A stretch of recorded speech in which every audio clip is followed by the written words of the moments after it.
പണ്ടൊരു കാട്ടിലൊരാൺ സിംഹം മതിച്ചു വാണിരുന്നു.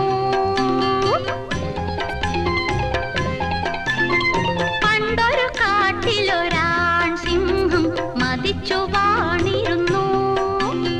ജീവികൾക്കെല്ലാം ശല്യമായി എങ്ങും മേഞ്ഞിരുന്നു.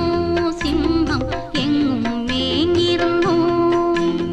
പണ്ടൊരു കാട്ടിലൊരാൺ സിംഹം മതിച്ചു